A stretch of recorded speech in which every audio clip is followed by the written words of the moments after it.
ये है 100 point of economics जो रिपीटेडली कॉम्पिटिटिव एग्जाम में यूपीएससी और पीसीएस में आते रहते हैं। तो अटॉर्की मतलब self sufficiency. No international trade by a country, मतलब एक कंट्री का कोई इंटरनेशनल ट्रेड नहीं है, दूसरी कंट्री से कोई लेना देना नहीं है, तो उसे कहेंगे autarky. Self sufficiency. Anti trust मतलब प्रिवेंटिंग कारपोरेट मर्जर्स, मोनोपोली होने से रोकना, मतलब ऐसा नहीं है कि किसी एक कंपनी का राज चले, क्योंकि उसने सारी छोटी छोटी कंपनी खरीद के अपना ही राज चलाए, तो इसे होने से रोकने का काम जो है वो गवर्नमेंट करती है, और उसे कहते हैं एंटी ट्रस्ट। एंजल्स लॉ कहता है पीपल जनरली स्पेंड करते हैं smaller part of their budget on food as their income rises. जैसे इनकम बढ़ती है, फूड पे जो खर्च होता है वो परसेंटेज उस हिसाब से नहीं बढ़ती, वो कमी रहती है। एंजल्स लॉ ये कहता है।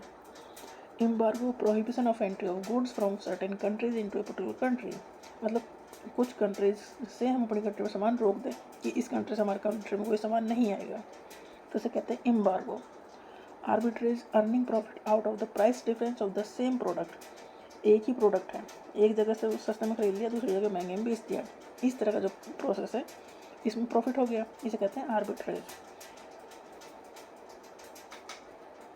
बाउंटी क्या है? बाउंटी है subsidy paid by the government to exporter to enhance export. जो एक्सपोर्टर मतलब इंडिया, जैसे हमारी कंट्री इंडिया है, यहाँ से सामान बाहर भेजना है, तो सरकार उस चीज़ में हेल्प कर दे, सब्सिडी पेड कर दे उसे, जिससे कि एक्सपोर्ट बढ़ सके। उस सरकार का फ़ायदा क्या है?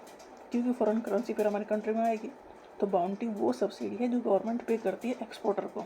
क्यों पे करती है? एक्सपोर्ट बढ़ाने के लिए। होग साइकिल क्या है? ये over and under production of goods, किसी भी सामान का या तो ओवर प्रोडक्शन हो रहा है या अंडर प्रोडक्शन हो रहा है, तो इसे कहेंगे होग साइकिल। टैरिफ क्या है? टैरिफ है tax impose by the government when an imported goods enter the country. कोई भी ट्रेडर है, दूसरी कंट्री से सामान मंगाता है, तो उसके ऊपर जो टैक्स लगता है, गवर्नमेंट उस टैक्स को लगाती है, उसे कहता है टैरिफ। गिवन गुड्स वो सामान है, वो ऐसे सामान है जिसकी डिमांड प्राइस बढ़ने से बढ़ जाती है, मतलब उसकी प्राइस बढ़ाओ उसकी डिमांड बढ़ जाएगी, ये नेसेसिटी वाले सामान है। क्योंकि मार्केट में अगर ये अफवाह फैल जाएगी जैसे कि अनाज नहीं आएगा, अनाज या चावल की सप्लाई कम हो रही है, तो अनाज के दाम बढ़ जाएंगे, चावल के दाम बढ़ जाएंगे, उसके बावजूद भी लोग उसे खरीदने के लिए आएंगे, तो इन्हें कहते हैं गिवन गुड्स, जिनकी डिमांड प्राइस बढ़ने से बढ़ जाती है, कम नहीं होती। Self sufficiency country has all the resources it needs, country को जितनी चीज़ों की नीड्स हैं, सारे रिसोर्सेज कंट्री के पास हैं, तो ये सेल्फ सफिशिएंसी है। डेप्ट ट्रैप है क्या? डेप्ट मतलब कर्ज के जाल में फंसना। एक कंट्री को डेप्ट ट्रैप में कब कहेंगे? जैसे कंट्री ने लोन लिया है, लोन के ऊपर उसे इंटरेस्ट पे करना है, तो इंटरेस्ट पेमेंट करने के लिए भी अगर वो लोन ले तो वो एक जंजाल में फंस चुकी है, तो इसे कहते हैं डेप्ट ट्रैप। क्रॉस सब्सिडी, गवर्नमेंट एक एरिया में सब्सिडी दे रही है, तो इसका पैसा वो दूसरे एरिया में जो प्रॉफिट कमा रही है वहाँ से लेके आ रही है, तो ये है cross subsidy. Dutch disease increase in one form of net export, किसी एक चीज़ का एक्सपोर्ट बढ़ जाए, ये है डच डिजीज। ओकॉन्स लॉ दिखाता है relationship between the unemployment and growth rate in economy, मतलब ग्रोथ रेट और अनएम्प्लॉयमेंट के बीच का जो रिलेशन है वो ओकॉन्स लॉ दिखाता है। निंजा मतलब नो इनकम नो जॉब्स और एसेट्स, ये इसका फुल फॉर्म है।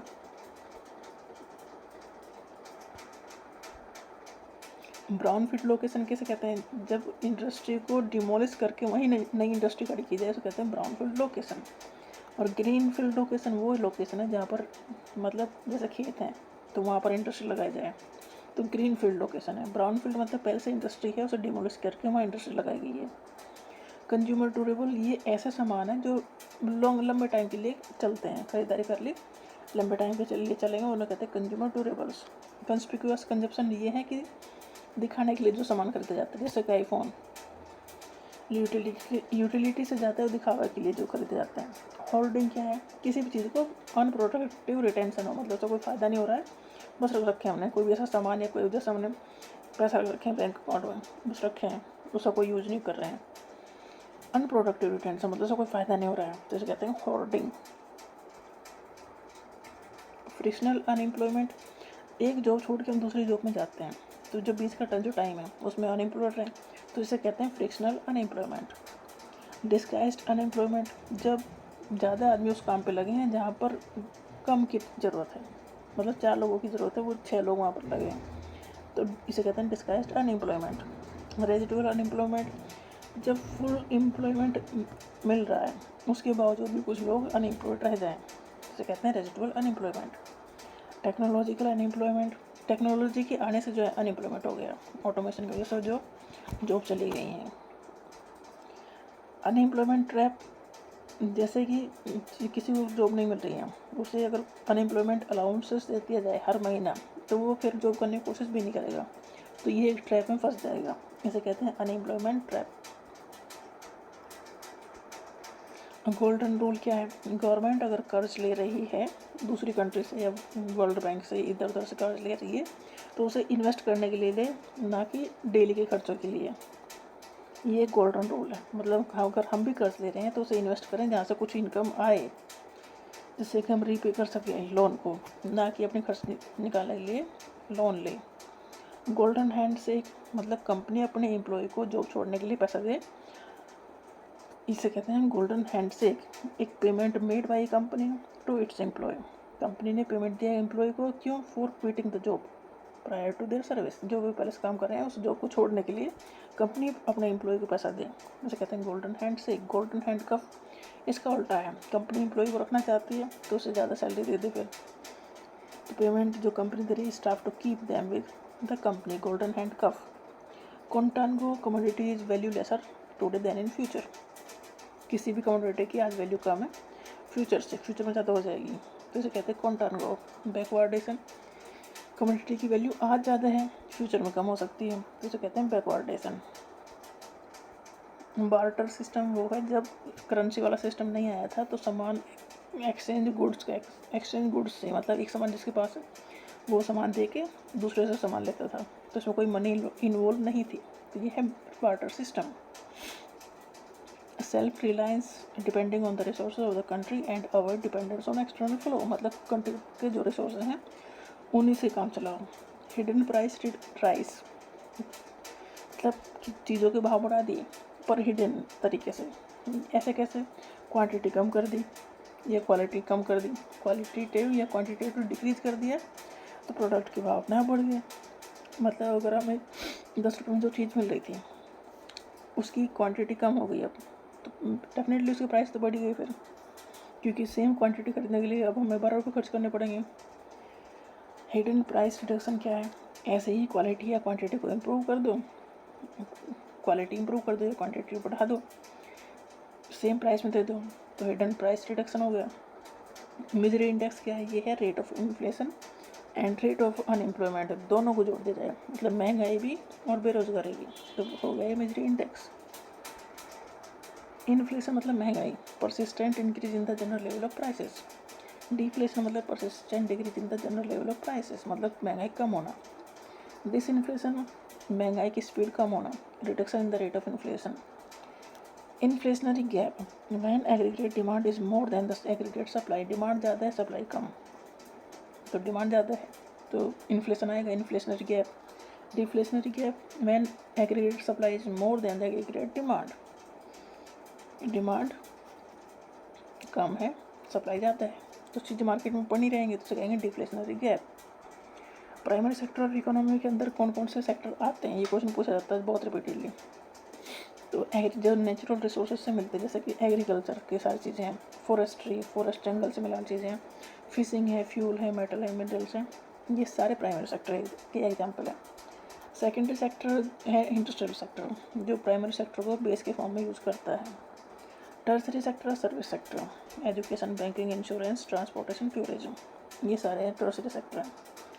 एग्रारियन इकोनॉमी, मतलब जो एग्रीकल्चर का जो कंट्रीब्यूशन है इकोनॉमी में 50% से ज़्यादा हो, तो एग्रारियन इकोनॉमी से कहते हैं।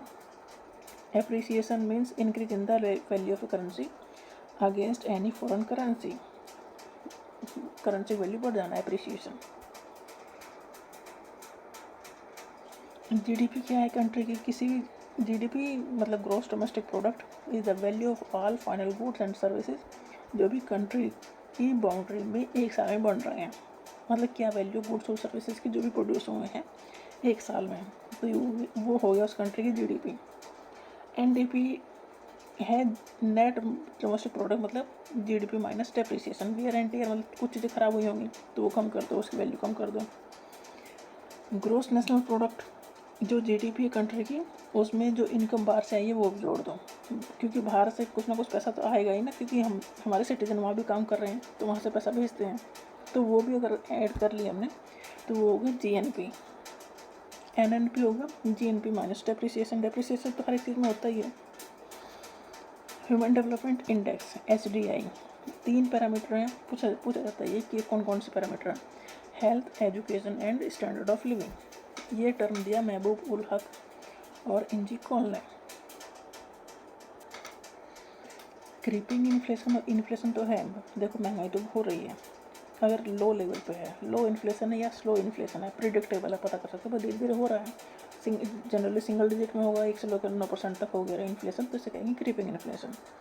Galloping inflation, very high inflation, double या ट्रिपल डिजिट में ये हो सकता है। इसे हॉपिंग इन्फ्लेशन कह सकते हैं, जंपिंग इन्फ्लेशन कह सकते हैं, रनिंग या रन अवे इन्फ्लेशन कह सकते हैं। हाइपर इन्फ्लेशन, प्राइस ओवरनाइट बढ़ जाए किसी चीज़ की, तो जैसे कि करेंसी की वैल्यू इतनी कम हो जाए कि प्राइस ओवरनाइट बहुत ज़्यादा बढ़ जाए, तो हाइपर इन्फ्लेशन है।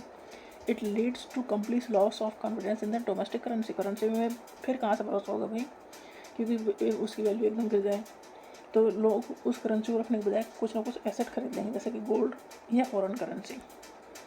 बोटलनेक इन्फ्लेशन, ये ऐसा इन्फ्लेशन है जैसे कि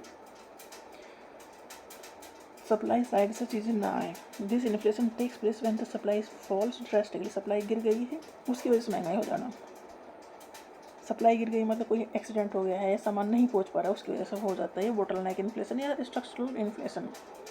फिलिप कर्व है relationship between the inflation and unemployment. Inflation और अनएम्प्लॉयमेंट का जो रिलेशन दिखाता है वो है Philip curve. Amortization payment of loans, loan का पे करना किस चीज़ में करोगे, इंस्टॉलमेंट में, क्योंकि आपने लिया है, बोरो किया है, इसके साथ इंटरेस्ट भी पे करना पड़ेगा, तो इसे कहते हैं एमोर्टाइजेशन। बबल, किसी भी चीज़ की प्राइस बढ़ जा रहे हैं अचानक से, ये नहीं बता सकते क्यों बढ़ गई इसकी प्राइस, फिर वो बबल बर्स्ट हुआ, फिर उसे लेवल प्राइस आ गए, ये हो गया बबल। बुलियन, बुलियन मतलब ऐसे प्रीशियस मेटल्स जो एसेट के फॉर्म में रखे जाते हैं, इन्वेस्टमेंट के फॉर्म में रखे जाते हैं, जैसे कि गोल्ड है, सिल्वर है, प्लेटिनम है, तो इन्वेस्टमेंट पर्पज से ये खरीद के रख लिए जाते हैं। क्रॉस सब्सिडी, एक एरिया से गवर्नमेंट एक एरिया से प्रॉफिट कमाती है और दूसरे एरिया में उस प्रॉफिट को सब्सिडी के फॉर्म में दे देती है, जैसे कहेंगे cross subsidy. Crowding out effect, government खुद का पैसा उसमें खर्च करती है और प्राइवेट सेक्टर को उसमें से निकालती है, तो इसे कहते हैं क्राउडिंग आउट इफेक्ट। खुद का इन्वेस्टमेंट उस चीज़ में बढ़ाती हैं। डी इंडस्ट्रियलाइजेशन इकोनॉमी है, इकोनॉमी में अगर सेकेंडरी सेक्टर का कंट्रीब्यूशन अगर कम होता जा रहा है, सेकेंडरी सेक्टर में इंडस्ट्री है या मैन्युफैक्चरिंग सेक्टर है, अगर उसका सेकेंडरी सेक्टर का कंट्रीब्यूशन इकोनॉमी में कम हो रहा है, इसका मतलब डी इंडस्ट्रियलाइजेशन हो रहा है। डीमेट अकाउंट, ये शेयर को खरीदने और बेचने के लिए एक अकाउंट खोला जाता है, जिसमें खरीद सकते हो, फिर रख सकते हो, फिर बेच भी सकते हो जब चाहे। डी मर्जर, ये मर्जर का उल्टा है। मर्जर मतलब कई सारी कंपनी, छोटी मोटी कंपनी एक बड़ी कंपनी मिल जाती है, तो डी मर्जर मतलब वो टूट जाती है, मतलब एक बड़ी कंपनी से कई छोटी कंपनी अलग हो जाती हैं। डिस सेविंग, जो करंट के कंजप्शन है या एक्सपेंडिचर है वो इनकम से कहीं ज़्यादा हो रहा है, तो पैसा कहाँ से आएंगे, सेविंग से आएंगे, तो इसे इस प्रोसेस कहेंगे डिस सेविंग। डोमिनो इफेक्ट कहता है कि इकोनॉमिक सिचुएशन, कोई भी ऐसी इकोनॉमिक इवेंट होता है तो उसके साथ कई सारे इवेंट जरूर होंगे, तो इसे कहते हैं domino effect. Capitalist economy market driven economy है, इसमें गवर्नमेंट का इंटरवेंशन कम होता है, क्योंकि प्राइवेट प्लेयर जैसा काम चलाएंगे वैसे ही चलेगा। सोशलिस्ट इकोनॉमी, गवर्नमेंट का इंटरवेंशन प्रॉपर है, इसमें गवर्नमेंट कंट्रोल करती है मेजर सेक्टर ऑफ प्रोडक्शन को। मिक्स्ड इकोनॉमी, बेहतर इकोनॉमी है, दोनों ही सेक्टर से मिक्स होते हैं, कुछ गवर्नमेंट कुछ प्राइवेट। बैलेंस ऑफ पेमेंट एक कॉम्प्रिहेंसिव रिकॉर्ड है ऑफ ऑल इकोनॉमिक ट्रांजेक्शन्स, जो कि एक कंट्री के पूरी दुनिया के साथ होते हैं एक साल में, मतलब एक कंट्री पूरी दुनिया से जितने भी इकोनॉमिक ट्रांजेक्शन करती है एक साल में, उसका रिकॉर्ड है बैलेंस ऑफ पेमेंट। और इसका एक सब कंपोनेंट है बैलेंस ऑफ ट्रेड, मतलब कितना export of goods minus import of goods, तो बैलेंस ऑफ ट्रेड ये हुआ, मतलब balance of trade balance of payment का ही एक कंपोनेंट है, उसके अंदर ही आता है। CRR, cash reserve ratio. देखो जो भी इंडियन बैंक है, कमर्शियल बैंक, ये सारे बैंक हैं, तो इसमें जो भी पैसा हम डिपॉजिट करते हैं उसका कुछ परसेंट जो है कमर्शियल बैंक RBI को देंगे। वो जनरली 3 से लेकर 5% के बीच में होता है।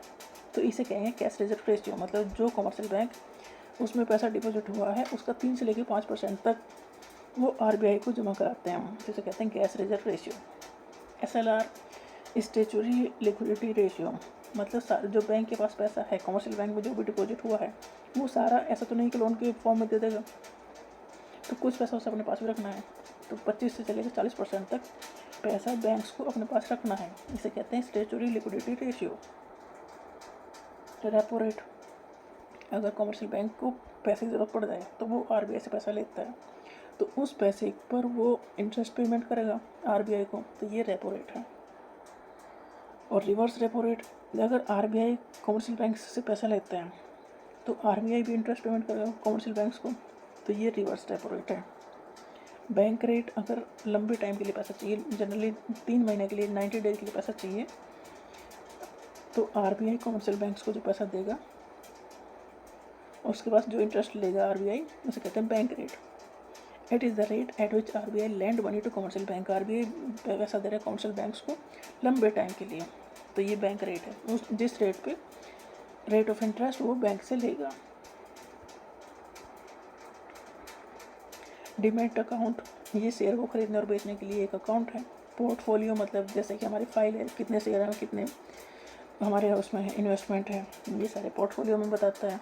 इन्वेस्टर्स, एक पर्सन या इंस्टीट्यूशन जो शेयर को खरीदता है और रख लेता है लंबे टाइम के लिए। इन्वेस्टर वो है जो लंबे टाइम के लिए रख ले। ट्रेडर वो है जो आज खरीदा कल बेच दे, जैसे प्रॉफिट दिखे तभी बेच दे। ब्रोकर वो है, इंटरमीडियरी है, जो बाइंग और सेलिंग को फैसिलिटेट करता है, मतलब खरीदने और बेचने का काम करवाने में हेल्प करता है, ब्रोकर्स। बुल मार्केट, जब स्टॉक के प्राइस बढ़ रहे हैं तो इन्वेस्टर्स में इन्वेस्ट करेंगे, तो इसे कहते हैं बुल मार्केट। जब स्टॉक के प्राइस गिर रहे हैं तो इसे कहते हैं bear market. Mutual fund pooled investment है, मतलब कई सारे इन्वेस्टर इकट्ठा होकर पैसा देते हैं प्रोफेशनल फंड मैनेजर को, फिर वो शेयर खरीदता है और सबको डिस्ट्रीब्यूट कर देता है, तो इसे कहते हैं mutual fund. Foreign institutional investors, मतलब फॉरेन जो इन्वेस्टर्स हैं जो फॉरेन कंट्रीज से हैं और इंडियन मार्केट में पैसा लगाते हैं, वो हैं ये फॉरेन इंस्टीट्यूशनल इन्वेस्टर्स। डिविडेंड, किसी भी कंपनी का जो भी प्रॉफिट है वो जिन्होंने शेयर खरीदे उस कंपनी के, उसमें वो बांट दे, तो कहते हैं dividend.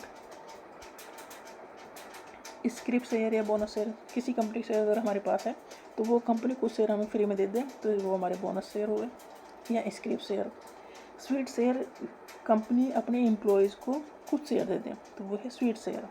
Spread, difference between the buying and selling price of A share, एक शेयर के बाइंग और सेलिंग प्राइस का जो भी डिफरेंस है वो स्प्रेड है, मतलब किस प्राइस पे खरीदा और फिर बेच दिया, तो बीच का जो डिफरेंस है वो स्प्रेड है। एंजल इन्वेस्टर वो इन्वेस्टर्स हैं जो कोई एंटरप्रेन्योर को पैसा प्रोवाइड करते हैं अपना बिजनेस सेटअप करने में या स्टार्टअप चलाने में, इससे उन्हें उस कंपनी के शेयर मिल जाते हैं, तो ये एंजल इन्वेस्टर्स हैं। हेज फंड, ये ऐसा फंड है जो कंपनी या बिजनेस अगर कोई दिक्कत हो जाए तो उस फंड को वो निकाल के ले आते हैं और अपने बिजनेस को बचाते हैं। हार्ड करेंसी, वो स्ट्रॉन्गेस्ट करेंसी है, आप इसे कहीं भी रख सकते हो, अच्छे से रख सकते हैं क्योंकि ये स्टेबल है और इसकी वैल्यू कम नहीं होती, जैसे US का डॉलर है, यूरो है। सॉफ्ट करेंसी ऐसी करेंसी है भाई अनस्टेबल है, क्योंकि पॉलिटिकल सिचुएशन वहाँ किसी उस कंट्री में अच्छी नहीं है, इकोनॉमिक इनस्टेबिलिटी है, तो करेंसी डेप्रिशिएट हो रही है, तो मतलब उस करेंसी को रखने का फ़ायदा नहीं, क्या मतलब वो बहुत ज़्यादा गिर जाए, तो जैसे कि जिम्बाब्वे का डॉलर और वेनेजुएला का बोलीवर, तो ये सॉफ्ट करेंसी है। हॉट करेंसी ये हार्ड करेंसी का ही फॉर्म है जो अट्रैक्टिव है फॉर शॉर्ट टर्म इन्वेस्टमेंट के लिए। अगर इन्होंने इनको बाहर पैसा निकाले मार्केट से तो इनस्टेबिलिटी आ जाती है। चीप करेंसी, जैसे चाइना है, चाइना अपनी करेंसी को खुद ही डिवैल्यू कर देता है जिससे कि वो सस्ते में एक्सपोर्ट कर सके, बाहर चीज़ों को बेच सके, तो ये चीप करेंसी है। Currency that has a low exchange rate compare to other currency, जिससे कि वो डेलिब्रेट डिवेल्यूशन जानबूझ के उसकी वैल्यू कम की गई है। जिससे वो एक्सपोर्ट बढ़ा सकें, क्योंकि उसका सामान सस्ता जाएगा। फिर heated currency that faces excessive inflation या डिवैल्यूएशन, जिसका ज़्यादा डिवैल्यूएशन हो चुका है करेंसी का, या इन्फ्लेशन बहुत ज़्यादा हो चुका है, तो हीटेड करेंसी है ये, मतलब इसे रोक नहीं सकते अब। ये हुआ है इकोनॉमिक बुरे हालात से, जिससे कि हाइपर इन्फ्लेशन मतलब बहुत ज़्यादा महंगाई हो गई। बहुत ज़्यादा महंगाई मतलब करेंसी की वैल्यू बहुत कम हो गई, मतलब ज़्यादा पैसा में कम सामान मिल रहा है। बजट डेफिसिट, जैसे गवर्नमेंट का बजट है, एक्सपेंडिचर माइनस रेवेन्यू, ये जो बचा वो डेफिसिट, मतलब एक्सपेंडिचर ज़्यादा कर दिया रेवेन्यू आने से, तो वो हो गया बजट डेफिसिट।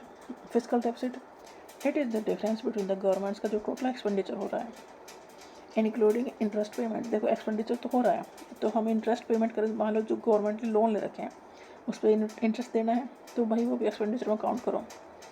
तो उस एक्सपेंडिचर में इंटरेस्ट पेमेंट काउंट हो गया, और रेवेन्यू में से जो उधार ले रहे हैं उसे हटाओ, क्योंकि वो कमाई नहीं है, तो ये हो गया फिजिकल डेफिसिट।